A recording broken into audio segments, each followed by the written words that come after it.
മഹാലക്ഷ്മി സീരിയലിന്റെ വരാനിരിക്കുന്ന എപ്പിസോഡിന്റെ റിവ്യൂയിലേക്ക് എല്ലാ കൂട്ടുകാർക്കും സ്വാഗതം. അങ്ങനെ മഹാലക്ഷ്മി രഹസ്യമായിട്ട് തോമസ് വൈദ്യരുടെ ഹോസ്പിറ്റലിലുള്ള കാര്യം മോഹിനിയമ്മയ്ക്ക് അറിയാം. മാത്രമല്ല മോഹിനിയമ്മയ്ക്ക് മഹാലക്ഷ്മിയും കണ്ണനെയും കാണണമെന്ന് അതിയായ ആഗ്രഹവും ഉണ്ട്. അതിൻ്റെ പേരിൽ കണ്ണനെ കണ്ട് എൻ്റെ മോൾക്ക് എന്താ പറ്റിയെന്ന് അറിയണം എന്നുള്ള രൂപത്തിൽ വീട്ടിൽ നിന്ന് പറഞ്ഞ് മോഹിനിയമ്മ തോമസ് വൈദ്യരുടെ ഹോസ്പിറ്റലിൽ എത്തുന്നുണ്ട്.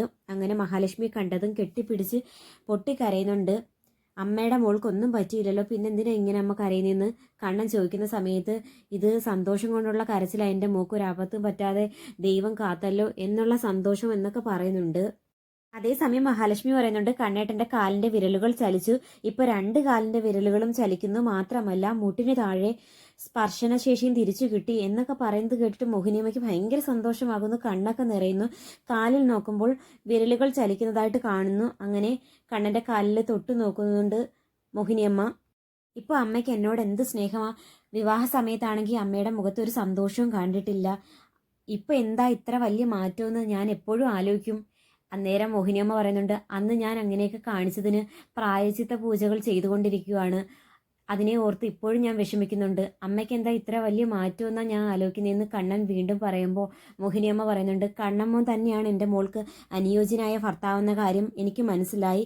അങ്ങനെ എല്ലാവരും സന്തോഷിച്ച് നിൽക്കുന്നു. അന്നേരം മഹാലക്ഷ്മി പറയുന്നുണ്ട് എന്നെ ചിതയൊരുക്കി കത്തിച്ച വീഡിയോ മാർക്കോ അയച്ചു തന്നിട്ടുണ്ട്, അത് അമ്മയ്ക്ക് കാണുമെന്ന് ചോദിക്കുമ്പം മോഹിനിയമ്മ പറയുന്നുണ്ട് വേണ്ട, എൻ്റെ മോൾക്ക് ഒരു അപകടവും പറ്റിയിട്ടില്ലെന്നുള്ള കാര്യം എനിക്കറിയാം, പക്ഷേ എങ്കിലും അത് കാണാനുള്ള ത്രാണി എനിക്കില്ല എന്നൊക്കെ പറയുന്നു. എൻ്റെ കുഞ്ഞിനെ ഇത്രയധികം ദ്രോഹിച്ച അവർക്ക് തക്ക ശിക്ഷ കിട്ടണം, അതിനു വേണ്ടിയിട്ടാണ് ഞാനും കൂട്ടു നിൽക്കുന്നത് ഈ നാടകത്തിന് വേണ്ടിയിട്ട് എന്നൊക്കെ പറയുന്ന സമയത്ത് തന്നെ പുറത്ത് കോളിംഗ് ബെല്ലടിക്കുന്നുണ്ട്. ആരോ വന്നിട്ടുണ്ട്. ആ സൗണ്ട് കേട്ട് മോഹിനിയമ്മയും മഹാലക്ഷ്മിയും കണ്ണനും ആകെ ഞെട്ടുന്നു. ഇനി ആരാ വന്നിരിക്കുന്നേ എന്നുള്ളൊരു ടെൻഷൻ. മഹാലക്ഷ്മി ആണെങ്കിൽ പ്രേതമാകാൻ വേണ്ടിയിട്ട് ഡ്രസ്സൊക്കെ മാറ്റി ആ മരിച്ച സമയത്ത് ഉടുത്തിരുന്ന അതേ കളർ സാരി ഉടുത്ത് നിൽക്കുമായിരുന്നു. അന്നേരം കണ്ണൻ പറയുന്നുണ്ട് താൻ എന്തായാലും പോയി മറഞ്ഞു നിൽക്ക്, ആരാണെന്ന് അമ്മ പോയി തുറന്നു നോക്കട്ടെ എന്ന് പറയുന്നു. അതും പ്രകാരം മഹാലക്ഷ്മി മറഞ്ഞു നിൽക്കുന്നു. അങ്ങനെ മോഹിനിയമ്മ ചെന്ന് ഡോറ് തുറക്കുമ്പോൾ മറ്റാരുമല്ല വന്നിരിക്കുന്നത്, നമ്മുടെ ദുർഗാമ്മയാണ്. കണ്ണന് മുമ്പിൽ മഹാലക്ഷ്മി കാണാതായതിൻ്റെ പേരിൽ അല്പം വിഷമം നടിക്കാൻ വേണ്ടിയിട്ടാണ് വന്നിരിക്കുന്നത്. മാത്രമല്ല കണ്ണൻ്റെ പഴയ സ്നേഹം പിടിച്ചു പറ്റാനായിട്ടും. നേരം ദുർഗാമ്മ ചോദിക്കുന്നു മോഹിനി എപ്പോഴാണ് വന്നത്? ഞാൻ വന്നിട്ട് കുറച്ച് നേരമായി, എൻ്റെ മോളെ കാണാനില്ലെന്ന് പറയുന്നത് കേട്ടു, അതിനെക്കുറിച്ച് അന്വേഷിക്കാൻ വേണ്ടിയിട്ട് വന്നതാ. എന്തു പറഞ്ഞു കണ്ണൻ? അന്നേരം മോഹിനിയമ്മ പറയുന്നുണ്ട് എൻ്റെ മോൾക്ക് യാതൊരു ആപത്തും പറ്റിക്കാണില്ല, എന്തായാലും കേസ് കൊടുത്തിട്ടുണ്ട്, പോലീസ് അന്വേഷിക്കുന്നു, അധികം താമസിക്കാതെ തന്നെ കണ്ടെത്താനാകുമെന്നാ മോൻ പറയുന്നേ എന്നൊക്കെ പറയുന്നത് കേട്ടിട്ട് ദുർഗാമ്മയ്ക്ക് ഉള്ളിൽ സന്തോഷം അടക്കാനാകുന്നില്ല. എന്തായാലും കണ്ണനും അവളെക്കുറിച്ച് യാതൊരു വിവരവും കിട്ടിയിട്ടില്ലെന്നുള്ള കാര്യം അവർക്ക് ഉറപ്പാകുന്നു. അന്നേരം ദുർഗാമ്മയും പറയുന്നുണ്ട് ഞാനും അതിനെക്കുറിച്ചാണ് ആലോചിക്കുന്നത്. അവളെ കാണാതായിട്ട് ഇപ്പോൾ 2 ദിവസമായി, അവൾക്ക് എന്ത് പറ്റിയോ എന്തോ, ഇനി ആരുടെങ്കിലും കൂടെ ഒളിച്ചോടി പോയതാണോ എന്നുള്ള കാര്യം പോലും അറിയത്തില്ല. അവൾ കമ്പനിയിൽ നിന്ന് സുരേഷ് എന്ന് പറയുന്ന ഡ്രൈവറോടൊപ്പമാണ് ഇറങ്ങിയത്. തോമസ് വൈദ്യരുടെ ഹോസ്പിറ്റലിൽ പോകുന്നു പറഞ്ഞുകൊണ്ടാണ് പോയത്, പക്ഷേ 2 പേരെയും കാണാനില്ല, അതുകൊണ്ടാണ് അങ്ങനെയൊക്കെ തോന്നുന്നത് എന്ന് പറയുമ്പോൾ മോഹിനിയമ്മ കലിപ്പിച്ച് പറയുന്നുണ്ട് എൻ്റെ മോൾ അത്തരക്കാരിയല്ലെന്നുള്ള കാര്യം മറ്റാരേക്കായും എനിക്ക് ഉറപ്പുണ്ട്, മാത്രമല്ല കണ്ണമ്മോനും. നേരം കണ്ണൻ ചോദിക്കുന്നുണ്ട് അമ്മ ഇപ്പോൾ ഇങ്ങോട്ടേക്ക് വന്നത് എന്തിനാ, കുത്തി നോവിക്കാൻ വേണ്ടിയിട്ടാണോ എന്ന് ചോദിക്കുന്ന സമയത്ത് എന്താ മോനെ നീ ഇങ്ങനെയൊക്കെ പറയുന്നത്, ഞാൻ നിന്റെ ദുഃഖത്തിൽ പങ്കുചേരാൻ വന്നതാ, മാത്രമല്ല നിനക്കിപ്പം ചികിത്സയിൽ വല്ല മാറ്റം ഉണ്ടോ എന്ന് അറിയാൻ വേണ്ടിയിട്ടും. ഇന്നലെ കയറി വന്നവളുടെ സ്വഭാവം നമുക്ക് ഉറപ്പുണ്ടോ? പോയവൾ പോയി എന്നും പറഞ്ഞുകൊണ്ട് എനിക്ക് എൻ്റെ കുഞ്ഞിനെ തഴയാൻ പറ്റില്ലല്ലോ. 12 വയസ്സ് മുതൽ നിന്റെ ഈ പ്രായം വരെ നിന്റെ എല്ലാ ഉത്തരവാദിത്വവും നോക്കിയത് ഞാൻ തന്നെയല്ലേ, എനിക്ക് എൻ്റെ കുഞ്ഞിനെ തഴയാൻ പറ്റുമോ എന്നൊക്കെ പറയുന്നത് കേട്ടിട്ട് കണ്ണൻ മനസ്സിൽ വിചാരിക്കുന്നുണ്ട് എന്തായാലും അഭിനയം തകർക്കുന്നുണ്ടല്ലോ. പോയതാണോ അതോ അവളെ ആരെങ്കിലും ഇല്ലായ്ക ചെയ്തതാണോ എന്നാ എനിക്ക് സംശയമെന്ന് കണ്ണൻ പറയുന്നു. കാരണം ഇന്നും ഇന്നലെ അല്ലല്ലോ എന്നെ എൻ്റെ ഭാര്യയും അപായപ്പെടുത്താൻ വേണ്ടിയിട്ട് ഓരോരുത്തരും ചട്ടം കെട്ടി നടക്കുന്നത്, എൻ്റെ സ്വത്തും പണവും ആഗ്രഹിച്ച്. ഈ നിൽക്കുന്ന മോഹിനിയമ്മയുടെ ഭർത്താവായിട്ടുള്ള മഹാലക്ഷ്മിയുടെ രണ്ടാനച്ഛനെയും നിങ്ങളുടെ മോളുടെ ഭർത്താവായിട്ടുള്ള മേഘനെയാണ് എനിക്ക് സംശയമെന്ന് പറയുന്ന സമയത്ത് മോഹിനിയമ്മ പറയുന്നു എൻ്റെ മോളുടെ അച്ഛൻ്റെ സ്വഭാവത്തെക്കുറിച്ച് മറ്റാരേക്കായും എനിക്കറിയാം. മഹാലക്ഷ്മി എന്ന് പറഞ്ഞാൽ അയാൾക്ക് കണ്ടുകൂടായിരുന്നു. ഇപ്പോൾ പതിവില്ലാത്തൊരു വിഷമമൊക്കെ അഭിനയിക്കുന്നു. മനസ്സിൽ എന്തോ സന്തോഷം മറയ്ക്കാൻ വേണ്ടിയിട്ടാണ് അയാൾ ഇങ്ങനെ സ്നേഹം നടിക്കുന്നത്. അയാൾ അറിയാതെ മഹാലക്ഷ്മി മോക്ക് യാതൊരു ആപത്തും പറ്റില്ലെന്നുള്ള കാര്യം എനിക്ക് ഉറപ്പുണ്ട്. ഇവർ പറയുന്നതെല്ലാം മറഞ്ഞു നിന്ന് നമ്മുടെ മഹാലക്ഷ്മി കേൾക്കുന്നുണ്ട്. എന്തായാലും മോ ഇനി ഇവിടെ അധിക ദിവസം കിടക്കണ്ട, ഇനി ഓണം അല്ലേ വരാൻ പോകുന്നത്, നമുക്ക് നമ്മുടെ വീട്ടിലേക്ക് തന്നെ പോവാം, ഇത്തവണത്തെ ഓണം നമുക്ക് അവിടെ ആഘോഷിക്കാം എന്നൊക്കെ ദുർഗാമ്മ പറയുന്ന സമയത്ത് എൻ്റെ ഭാര്യയെ കാണാത്ത സ്ഥിതിക്ക് എനിക്ക് ഓണമൊന്നും ആഘോഷിക്കാൻ ഒരു മനസ്സുഖമില്ല. മാത്രമല്ല തോമസ് വൈദ്യർ പറഞ്ഞിരിക്കുന്നത് ഉടനെ ഡിസ്ചാർജ് ചെയ്ത് പോകണ്ട, കുറച്ച് ദിവസം അടുപ്പിച്ച് ചികിത്സയ്ക്കായി ഇവിടെ കിടക്കണമെന്നാ. വൈദ്യർ അങ്ങനെയൊക്കെ പറയും.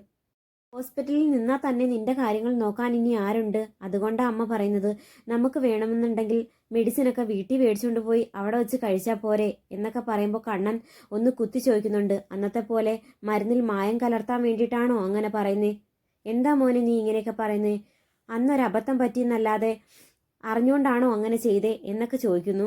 ഇനി പ്രത്യേകിച്ച് അമ്മ ന്യായീകരിക്കാനൊന്നും നോക്കണ്ട, ഒന്നാമതേ എൻ്റെ ഭാര്യയെ കാണാത്ത വിഷമത്തിലാണ് ഞാൻ എന്നൊക്കെ പറയുന്നു. അതായത് ദുർഗാമ്മയൊന്ന് സന്തോഷിച്ചോട്ടെ എന്ന് വിചാരിച്ചാണ് കണ്ണൻ ഇങ്ങനെ ദുർഗാമ്മയുടെ മുമ്പിൽ വിഷമം അഭിനയിക്കുന്നത്. മാത്രമല്ല ഇന്ന് രാത്രി ദുർഗാമ്മയ്ക്കും കരുണയ്ക്കും ഉണ്ണിക്കുമൊക്കെ ഇട്ടാണ് മഹാലക്ഷ്മി പണി കൊടുക്കാൻ പോകുന്നത്. അതുകൊണ്ട് തന്നെ കാണാനില്ല, യാതൊരു വിവരവും തനിക്ക് അറിയത്തില്ല എന്നുള്ള രൂപത്തിൽ തന്നെ ഇരിക്കട്ടെ എന്ന് വിചാരിച്ചാണ് അങ്ങനെ പറയുന്നത്.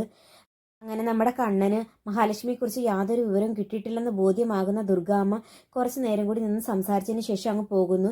പോയതിന് ശേഷം മോഹിനിയമ്മയോട് പറയുന്നുണ്ട്, കണ്ടില്ലേ, സന്തോഷിക്കാൻ വേണ്ടിയിട്ട് വന്നതാണ്, എൻ്റെ ദുഃഖം കണ്ട്.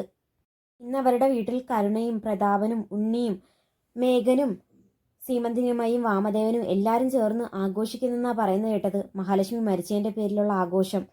അതിനു മുമ്പ് എന്നെ ഒന്ന് ബോധിപ്പിക്കാൻ വേണ്ടിയിട്ട് വന്നതാണ്. അവർക്കൊക്കെ മഹിയെ കാണാത്തതിൻ്റെ പേരിൽ സങ്കടമുണ്ടെന്ന്. മാത്രമല്ല മഹിയുടെ സ്വഭാവശുദ്ധിയെ ഒന്ന് കുത്തിപ്പറയാനും വന്നതാണ്. അവരൊക്കെ എന്താണ് ചിന്തിക്കുന്നതെന്നുള്ള കാര്യം ഇപ്പോൾ എനിക്ക് മനസ്സിലാക്കാൻ സാധിക്കുന്നു. മുമ്പാണെങ്കിൽ അവർ കാണിച്ച സ്നേഹമൊക്കെ സത്യസന്ധമാണെന്ന് വിചാരിച്ച് ഒരു തെറ്റിദ്ധാരണയിലാണ് ഞാൻ ജീവിച്ചു പോരുന്നത്. ഇനി എന്തായാലും സ്വത്തിനു വേണ്ടിയിട്ട് എന്നെയോ മഹിയോ എന്തെങ്കിലും അപായപ്പെടുത്താൻ അവർ ശ്രമിച്ചാൽ തന്നെ ഒരു സ്വത്തും അവർക്ക് കിട്ടാതിരിക്കാൻ എല്ലാ മാർഗങ്ങളും ചെയ്തിരിക്കും. അതുറപ്പിച്ച കാര്യമാണ്. മാത്രമല്ല ഇനി എല്ലാവരോടൊപ്പം താമസിക്കണോ വേണ്ടയോ എന്നുള്ള കാര്യം എനിക്ക് ചിന്തിക്കേണ്ടതുണ്ട് എന്നൊക്കെ പറയുമ്പോൾ മോഹിനിയമ്മ പറയുന്നുണ്ട്, മോനും മോക്കും ആപത്ത് വരാത്ത രൂപത്തിൽ എന്ത് തീരുമാനം എടുത്താലും അതിലെനിക്ക് സന്തോഷമേ ഉള്ളൂ. അതിൽ കരുണമോള് വിഷമിക്കുമെന്നോ ഉണ്ണി വിഷമിക്കുമോ എന്നുള്ള വിഷമമൊന്നും എനിക്കില്ല. കാരണം അവരത്രയും ക്രൂരതയാണ് നിങ്ങളോട് ചെയ്തത്. ഇത്രയും നാൾ കണ്ണേട്ടൻ എന്തെങ്കിലും പറഞ്ഞാൽ പോലും അതിനെ എതിർക്കുന്നത് ഞാനായിരുന്നു.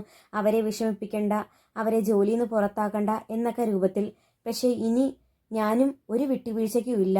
മാത്രമല്ല അത്രയും ദ്രോഹമാണ് അവർ ഞങ്ങളോട് ചെയ്തിട്ടുള്ളത്. അതുകൊണ്ട് തന്നെ കണ്ണേട്ടൻ എന്ത് തീരുമാനം എടുത്താലും എനിക്ക് പൂർണ്ണ സമ്മതമാണ്. കുറച്ചെന്തായാലും അവർ നെട്ടോട്ടം ഓടാൻ പോകുന്നതേ ഉള്ളൂ മാർക്കോയുടെ പ്രേതം പ്ലാനിൽ. ബാക്കി ഞാനും കണ്ണേട്ടനും ചെന്നതിന് ശേഷം തിരിച്ചടി കൊടുക്കുന്നതായിരിക്കും എന്നൊക്കെ പറയുമ്പോൾ മോഹിനിയമ്മയ്ക്കും സമാധാനമാകുന്നു. അപ്പം വീഡിയോ ഇഷ്ടമായാൽ തീർച്ചയായിട്ടും സപ്പോർട്ട് ചെയ്യാനും ഹൈപ്പ് ചെയ്യാനും മറക്കല്ലേ.